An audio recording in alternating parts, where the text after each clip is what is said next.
Ini yang luar biasa yang kita tunggu. Karena kan ini pertandingan dua lawan Australia dan Bahrain itu krusial dua-dua. Ya. Apa yang Anda bisa cermati dari strategi yang akan digunakan Kluivert nanti? Kalau lihat dari 27 pemain ini kan tidak banyak berubah. Ini kan Betul. nama-nama yang sudah ada Dari di rilis zaman STY yang STY waktu sebelumnya itu ya. ya. Nah, ada satu nama yang memang masih baru ya, kalau dia diberikan kesempatan untuk debut dia melawan Australia yaitu Septian Bagaskara dari Dewa United. Cuma itu, sementara yang selebihnya itu adalah sudah kita tahu bersama lah. Jadi memang sebenarnya kalau dilihat dari sini Patrick Kluivert sebagai pelatih tidak mau mengambil resiko dengan banyak memasukkan pemain baru, tapi dia coba bertahan dengan apa yang sudah ada sehingga chemistry itu masih bisa tercipta, terjaga dengan baik. Tinggal dia hanya akan meramu pola strategi dia menghadapi Australia dan termasuk dengan Bahrain. Sehingga pemain-pemain itu kan sekarang sudah dapat cara baru. Kalau dia ambil banyak yang baru, tentunya akan repot buat dia, akan menyatu lagi chemistry mereka sulit.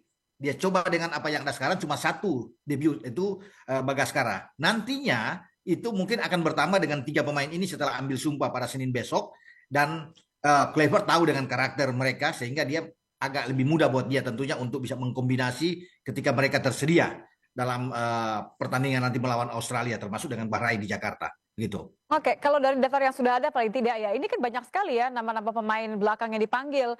Ini Ya, artinya kira-kira Kluivert akan menggunakan sistem 3 back dengan 2 tambahan wing back atau bagaimana nih? Kita kan harus consideration ada Alex Pastur di sini ya, kerap ya. pakai formasi tersebut. Kalau melihat dari sebelumnya kan zaman STY dipakai dengan 3-4-3, tapi apa yang dikatakan Kluivert ketika dia datang pertama bahwa dia akan menganut filosofi permainan dengan sepak bola attacking football untuk lebih menyerang, bermain lebih terbuka dan saya pikir dia akan mengubah itu dari 3-4-3 ke 4-3-3 atau bisa dimodifikasi ketika bermain dengan 4-3-3 akan jadi berubah di lapangan dengan 4-2-3-1. Kenapa 4-2-3-1? Mungkin dia bisa mengambil Joe Pelupesi kalau sudah ambil sumpah bermain lebih ke dalam dengan Ivar Jenner.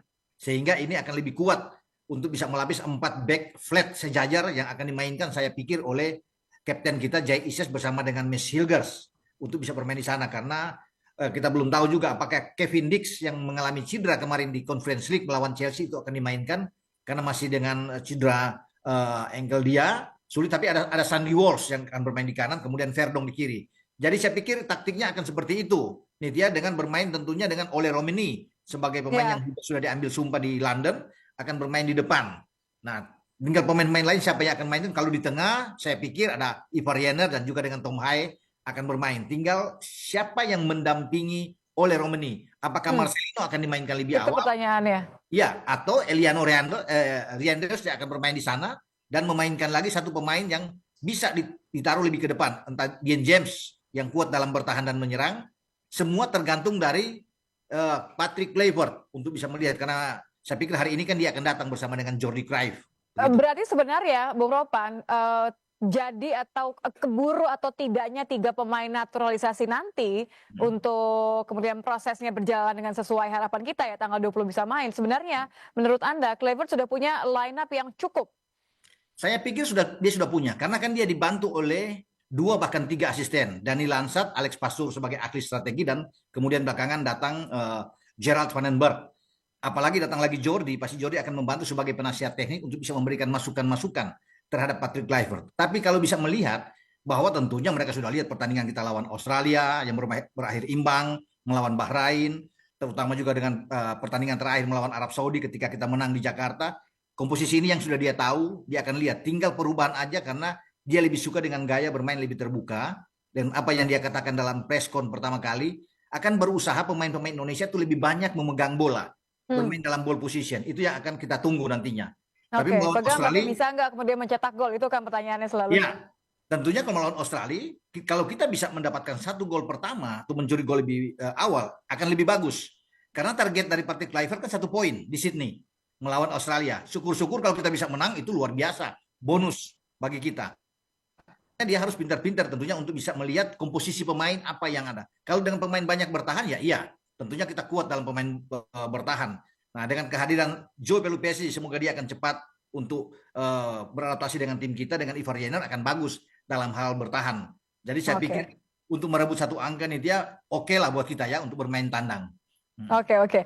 Kalau bicara jadwal, artinya lagi-lagi persiapan Kluivert selalu dianggap singkat gitu ya. Dua Ya. leg ini cuma terpaut 5 hari aja, tanggal 20 Australia, kemudian tanggal 25 balik ke GBK lawan Bahrain. Dengan waktu yang begitu sempit, apa yang perlu dipastikan oleh Kluivert? Apakah memang ini benar-benar harus diatur siapa yang akan main tanggal 20, tidak main tanggal 25 atau seperti apa? Iya, saya pikir ini pertaruhan buat dia ya. Dia belum pernah bersama-sama dengan tim, kemudian sudah terpilih, makanya kan dia ambil ini pemain-pemain 27 pemain ini yang tidak banyak perubahan yang ada di sana. Dia ingin memastikan itu bahwa proses untuk dia memainkan strategi dia itu terjaga dengan baik. Apa yang dimainkan nantinya di Australia tentunya tidak akan berbeda jauh ketika kita datang ke GBK untuk bermain di Jakarta menjamu Bahrain, tidak akan ada perubahan. Tapi kalau kita dapat hasil positif, ini yang luar biasa yang kita tunggu. Karena kan ini pertandingan 2 lawan Australia dan Bahrain itu krusial dua-dua. Tapi kalau sesuai dengan apa yang dia inginkan, 4 poin, 1 di Sydney dan 3 di Jakarta, saya pikir aman buat kita, panitia, untuk bisa melihat kemungkinan lolos ke Piala Dunia. Nah, soal strategi tentunya kembali kepada Patrick Kluivert untuk siapa dia akan memasangkan pemain ini, gitu. Oke, hanya waktu yang bisa